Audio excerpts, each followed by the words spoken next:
right, welcome back to another edition of Slink Paint Gaming. Hello again, Berto. What's up, Blake? Man, just sitting here looking at my mistakes.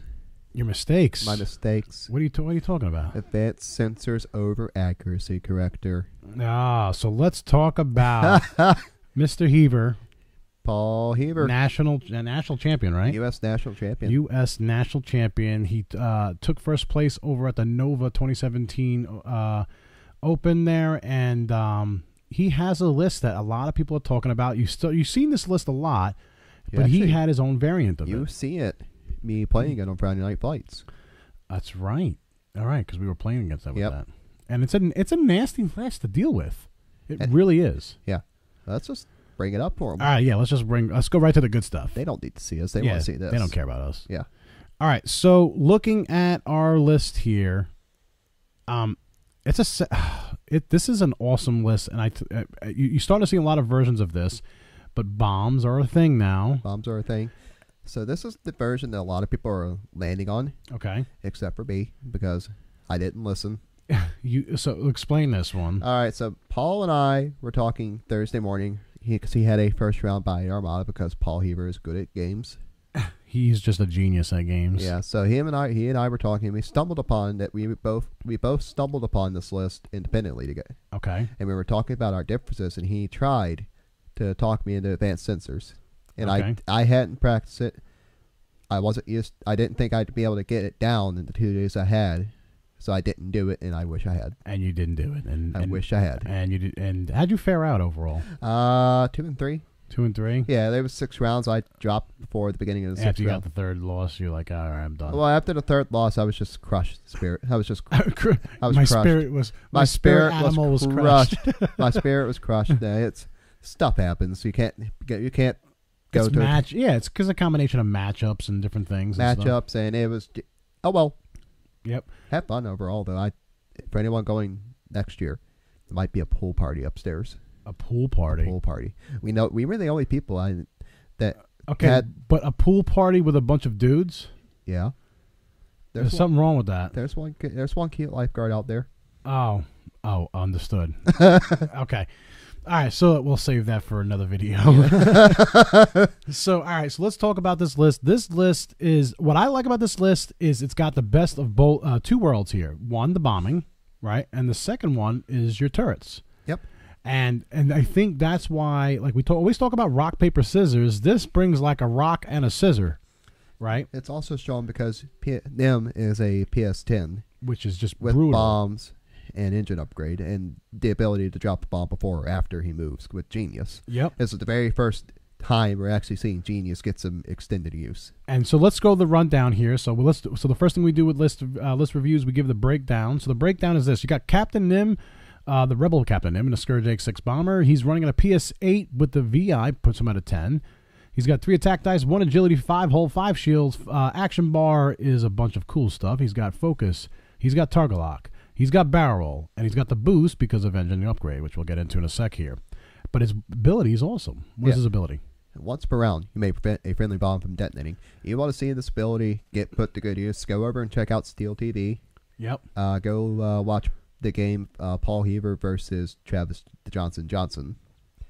You'll see a really good use of NIM's ability to lay 2 Bomblet Generators of thermal down onto a jump master and kills it. Oh.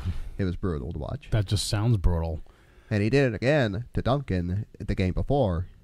He did it again to Tim in the game after. And basically, he was just able to hold at least one bomb, and then planning where he thinks his friend, where they're gonna go, and then just letting it detonate. Yep. That's just brutal.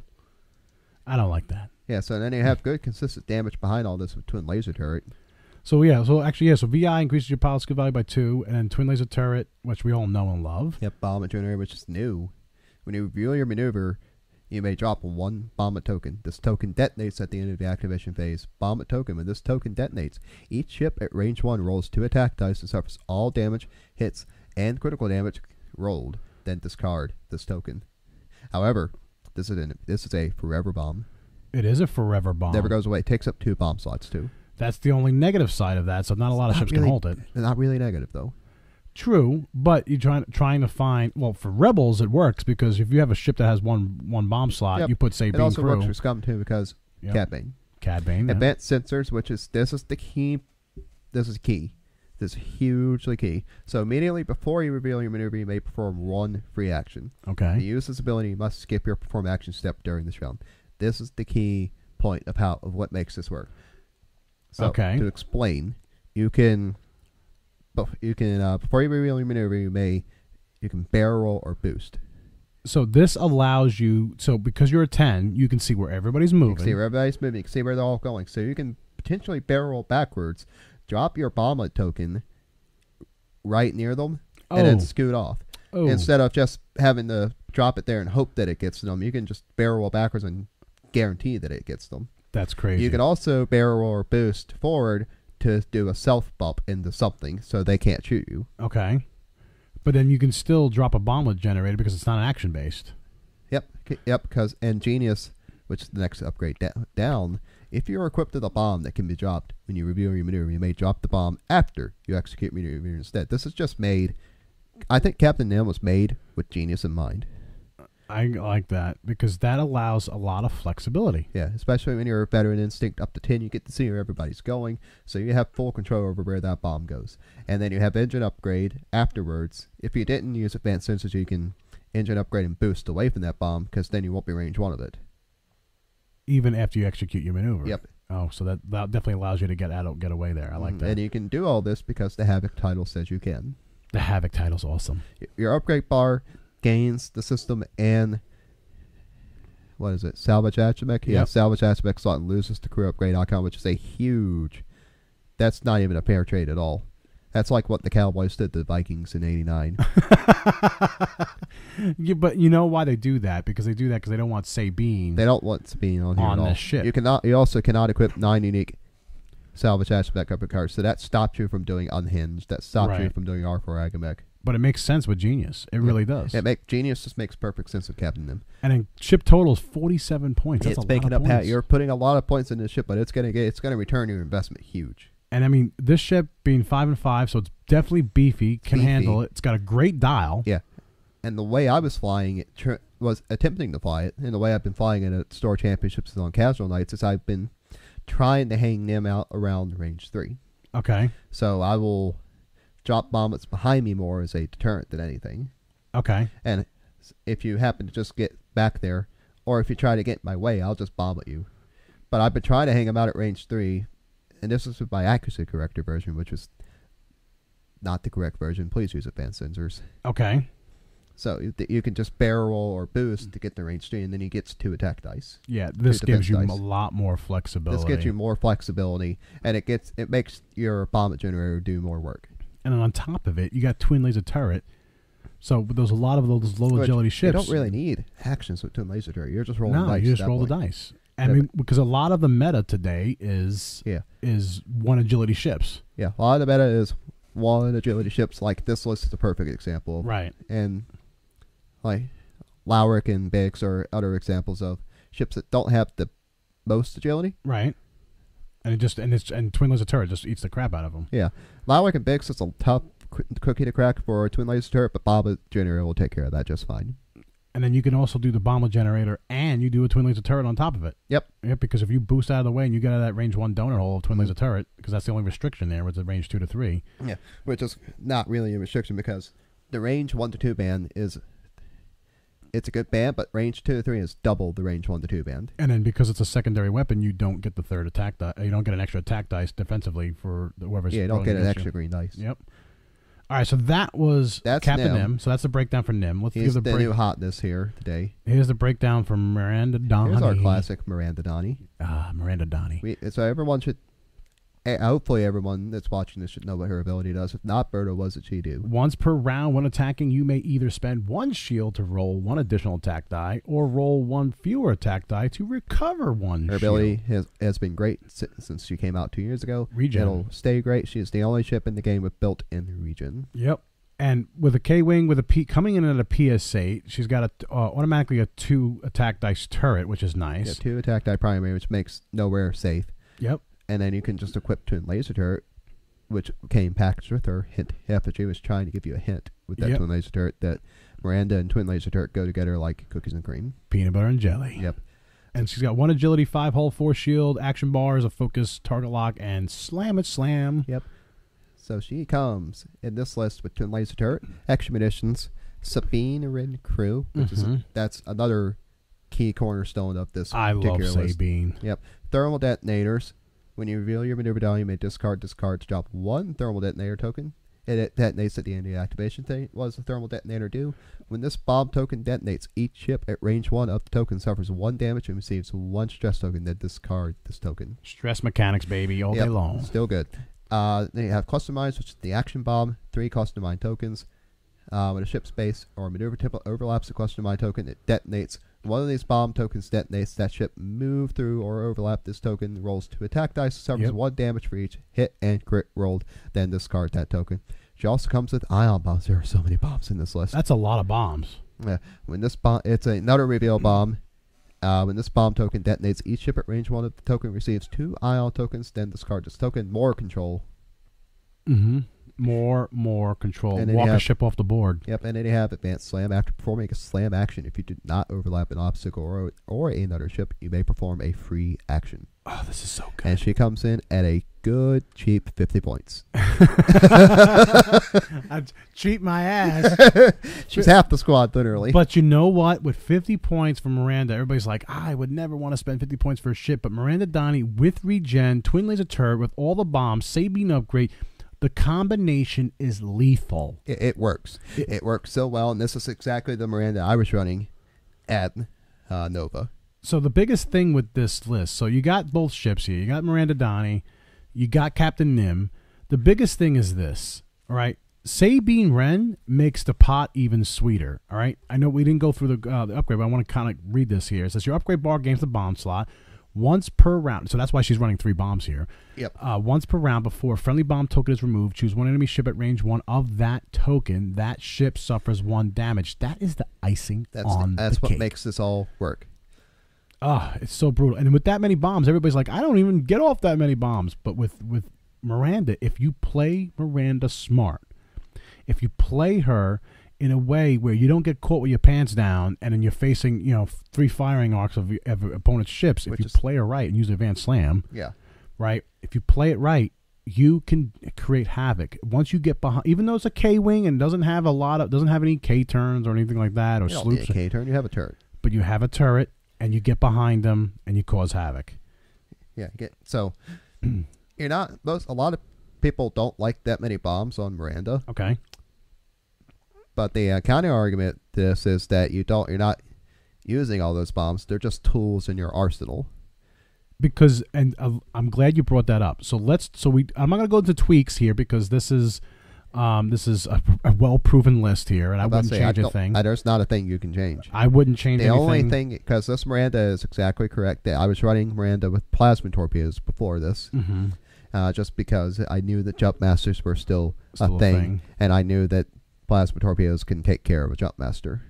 Good call. So, but then I switched over to ion bombs about 3 weeks before Nova. Okay. And it paid dividends because it wasn't always there, but people had to actively think about what happens if he drops an ion. Yep. So they went into places that were weird and they didn't want to go to. Right. You're basically manipulating the game. So we talk about breakdown tweaks, how you fly against it. Let's talk about how you fly it. Okay. So what's the setup? What's, as far as rocks, debris, and then setup. So let's talk about rocks and debris. What do you usually outfit with this? You're usually bringing rocks, biggest rocks you can. Okay. As far as Paul had the biggest rocks. I had the biggest rocks. The rock setup, it varies from list to list. But what are you trying to do with what you're trying rocks? to do is you're trying to create a little cluster of rocks because these are, at the end of the day, 2 small base ships. Right. If you can force your opponent to go through those rocks to get to you, you win this game. Okay. Because then you're creating choke lanes and choke points with your bombs and with your other stuff with your twin laser turrets to make it happen. You can also set up, if you're against like a jump master list, you can set up a rock at exactly 2 and 2 in each corner on the top of the board. Right. Which then dictates where they're going with the jump master because most jump master players set up in the corner. It's a well-known trick. I did it with Kane and Biggs. Right. So you're forcing them to either pick a direction. They can either go forward or they can go take a turn, but they can't just sit there. Right. Okay. So so that's rocks and debris. Yeah, rocks and debris. You're setting up based on the list that you're against, but most of the time you kind of want to cluster the rocks. Okay. What about setup of your ships? What are you looking to do? So Paul had an interesting setup where you had Miranda and Nim facing at a 45-degree angle, right behind and in front of each other. Okay. My setup was to put Miranda and Nim at opposite corners of the board facing in. Okay. So I could either choose to go forward with them both, turn with them both, do whatever I needed to do with both. Okay. Paul's was very good because they were together, and then all of a sudden they would break apart. Okay. And then start doing their own thing. Because both Miranda and them can function independently of each other. Right. They don't need to be near each other to do their thing. They can be... And that's where they're more than likely, that's where they're going to be their strongest, because they're attacking a list from two different angles and two different points. That's putting pressure on the other player to pick one and get one. Because whichever one they pick, the other one's going to be a pain in their butt. Nims is very well aware of this fact. I did this to him. At the I'm in the camera now. Because Berger keeps scooting the computer. Oh, hold on. Look at that. Put me back in. There you are. So yeah, but Nims knows this very well. I attacked him from two completely different angles, and it forced him to go after one ship. And then the other ship was left alone to do their thing. Right, and that's the biggest thing is, like, I've always been a big believer of, like, when you have those lists, like what I call handshake lists. Yeah. The lists that like are dependent on other ships. These don't. This is a perfect example of independent ships that work very well together, but they're not dependent on each other. Now, Miranda Doni does have Sabine Wren crew, but that's just again icing on the cake. That's icing on the cake.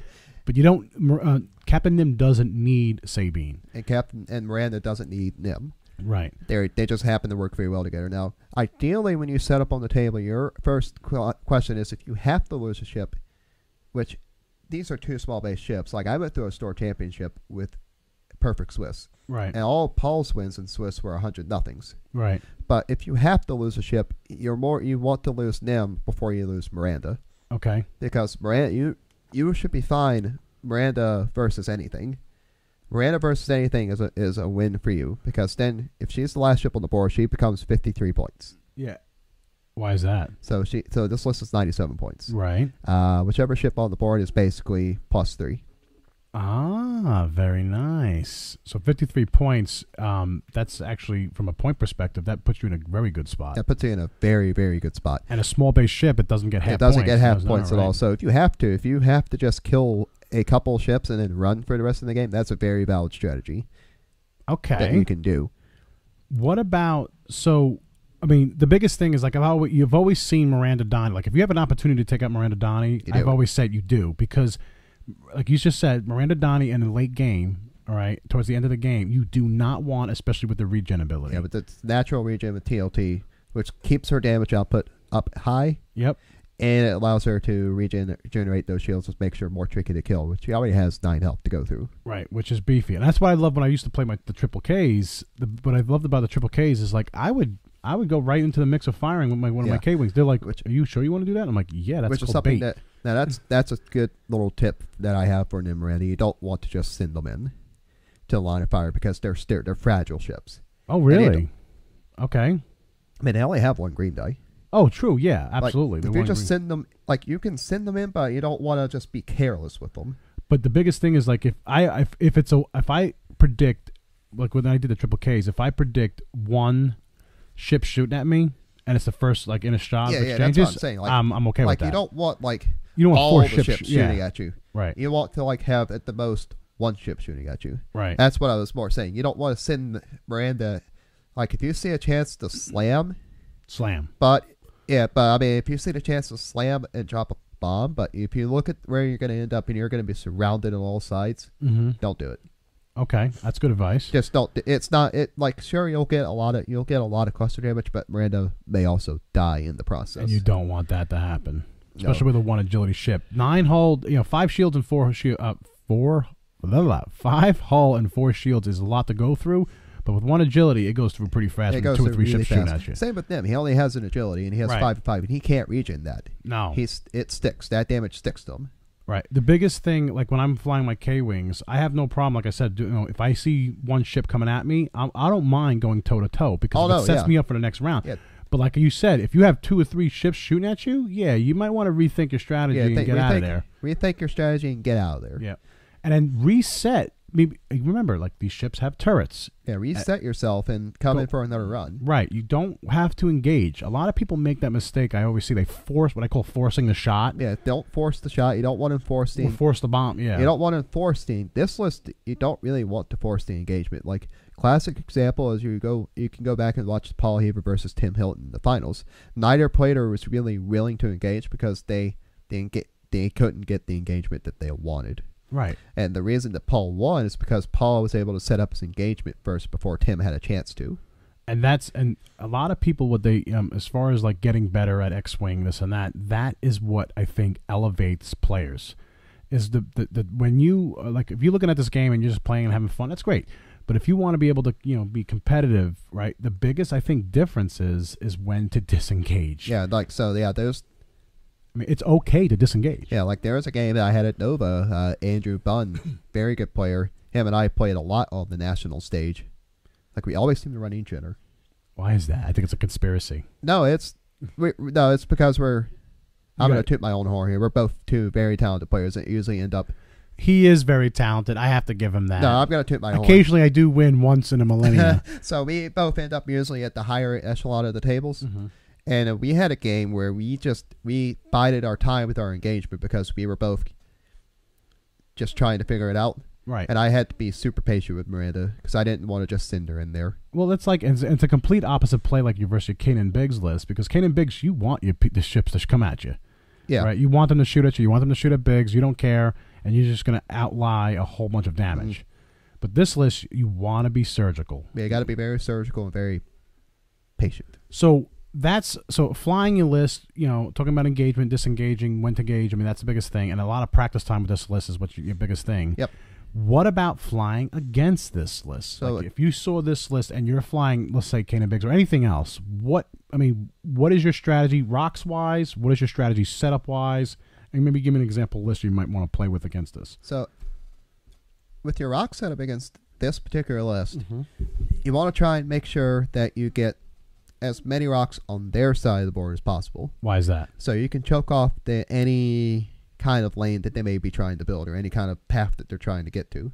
Okay. Because the more you can separate these ships, because the player wants you to separate the ships, but that's also what you want because then you're focusing on one ship and then you can switch your focus to the next one. Right. And I've always said focus fire destroys. Yeah. As soon as you see when you separation of focus fire, that's when it actually really hurts again, you. this is what the Miranda player more than likely wants is for your focus you to focus on one ship and leave the other alone. Right. Because at that point they're going to win on the time. But if you have enough damage behind you to do this, like the one thing this list doesn't want to see is a Racklow. Why is that? So Kylo will put Nim at a PS0. So what's Racklow right off the bat? Racklow is a rear admiral, Juno decimator with Palp and Kylo crew. Okay. And then you have ace of your choice. The popular ace at Nova was Vader.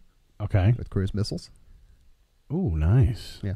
So that was the popular choice. So you're manufacturing crits. So you Kylo Nim a PS0 crit, and then you give them that crit because you have many, many ways to manufacture crits at that list. So what the purpose, what you didn't like about Racklow against this list is because so what's the weaknesses? So it sounds like making Nim a PS0 is a huge weakness because Nim thrives on being at PS10 because he wants to see everything on the board move first. Now, this is what I talked about. Like we did a lot of videos as far as strategy and this and that. This is what I always say. Every weakness has a strength.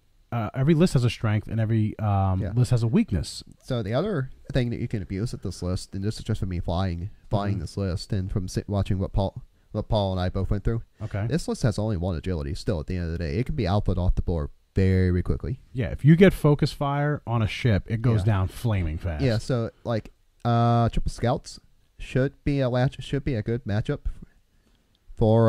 This should be a good matchup for triple scouts, but then I saw Paul just destroy Travis. Really, with triple scouts? Yeah, Travis shutting with munitions. Yes, and Paul just destroyed him. Really? Yes. Wow. Paul Heaver just doing Paul Heaver things. That's why he's the 3-time world champ, The national champ, the this British champ, Open, every champ. every champ. So the quad team list also seemed to do well against this. Like Kane and Bix has a very good matchup against this in the testing that I've done since I've gotten back.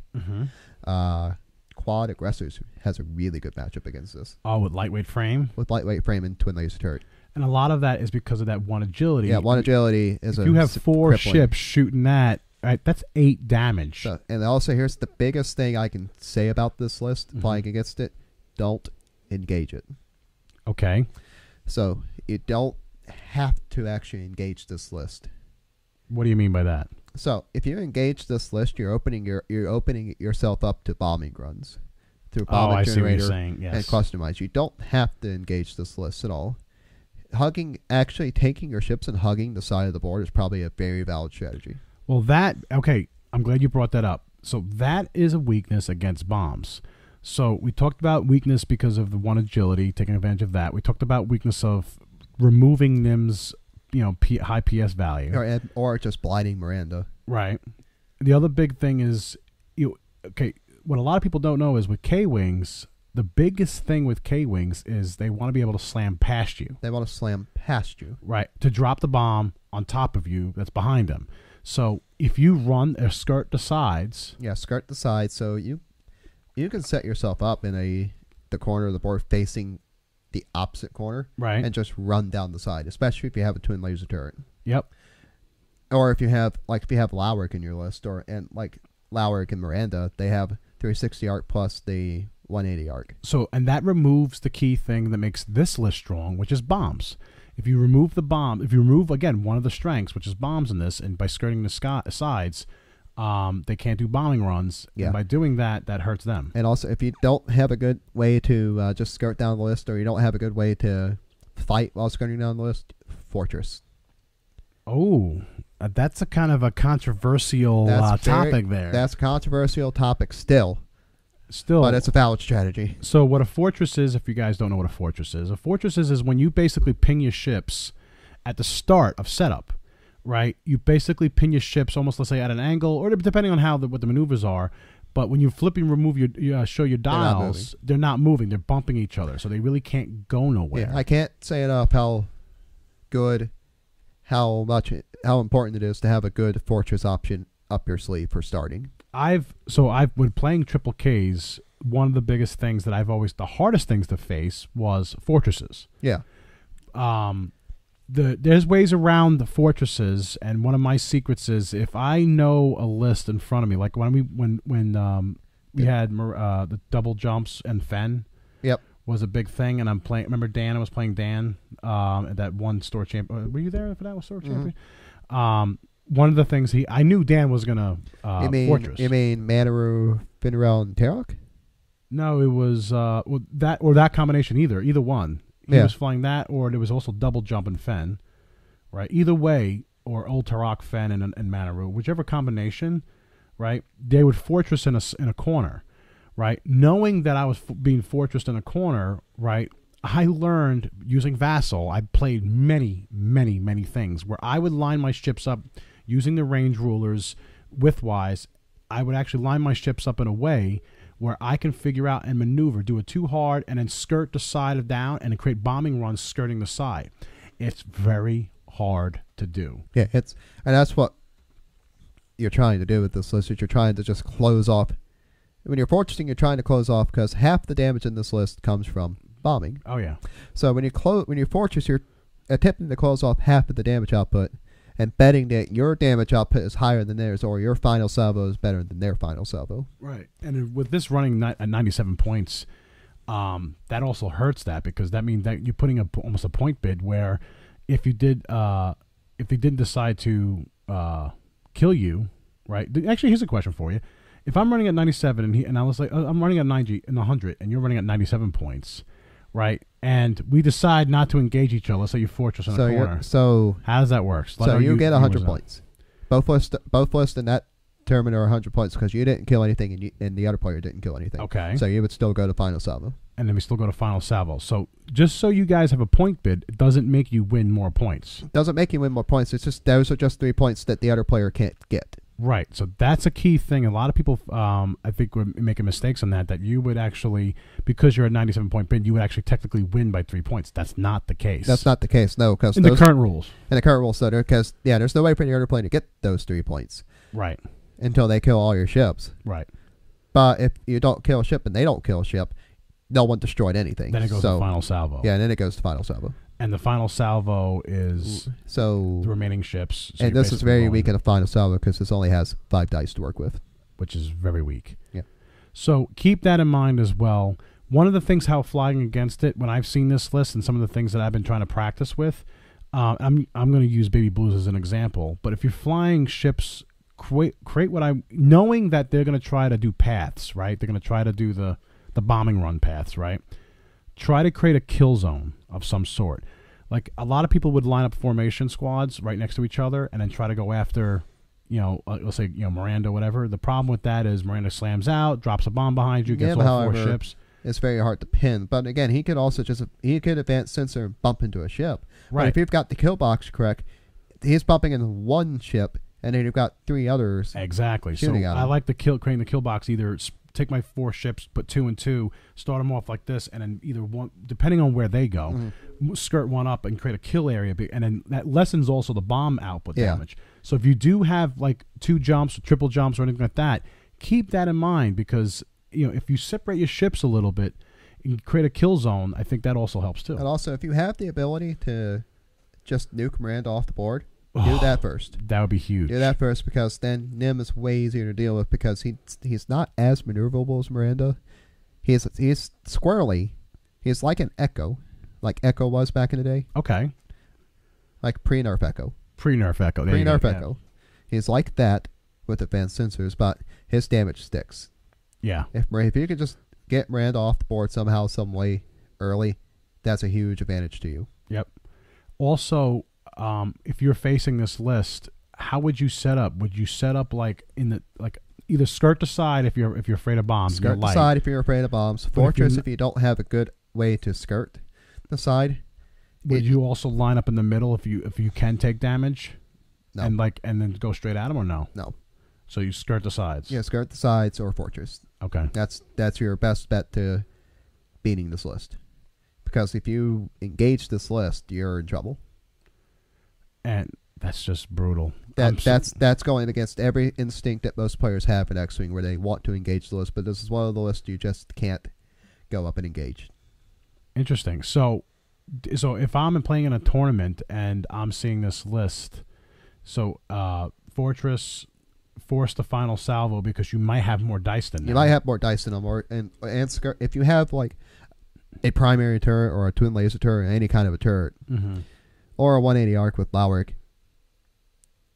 or Wolfrow, or any of the Wookiee gunships, right? You can skirt the edge, okay, and make it really difficult for them to actually get that run because then they risk going off the board. Interesting. Oh, because advanced slam is considered a maneuver, and you can still go off the board with that. It's not like a boost. Yep, and then if Nim wants to get in there, he has to risk being range 1 of everything and not shooting afterwards.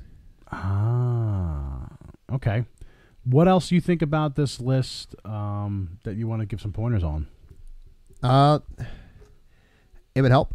I think if you are having a particularly tough time against this list, it helps to play this list.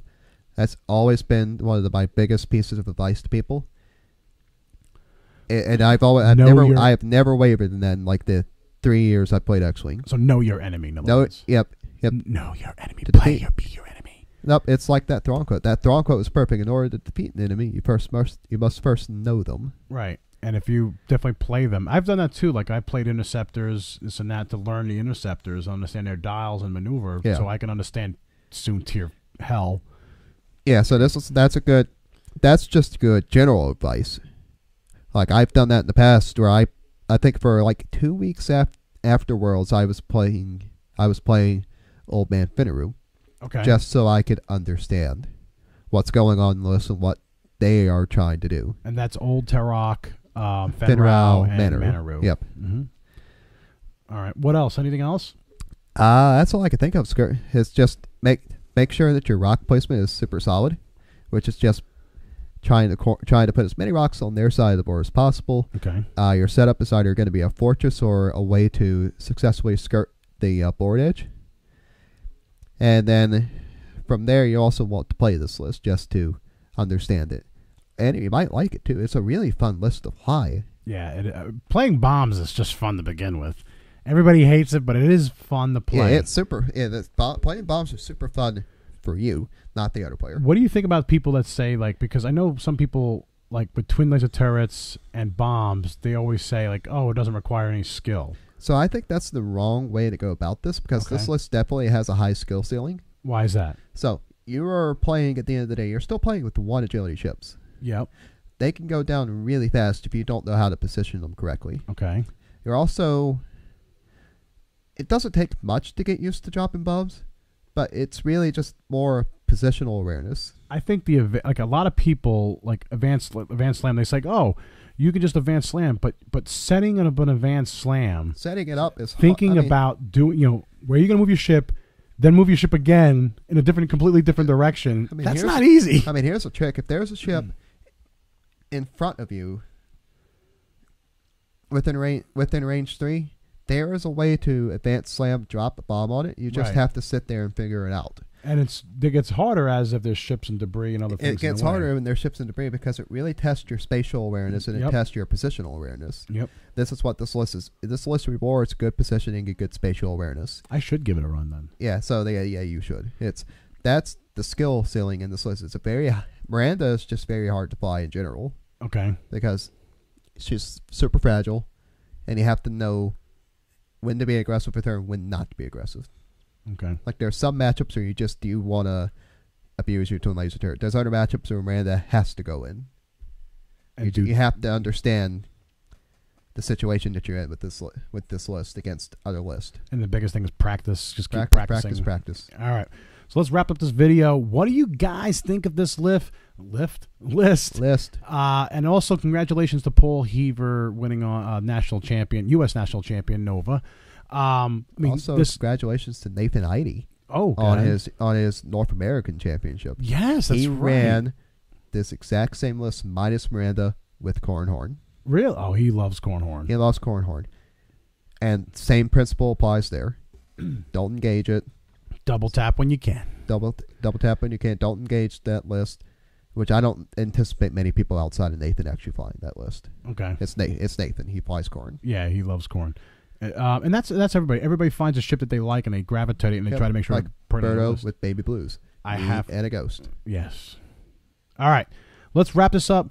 Guys, definitely leave in the comments below. What do you think of this list? How would you play it? How would you play against it? What would you tweak if you would tweak anything? I mean, it is a solid and battle-tested list. A lot of people have been playing this list.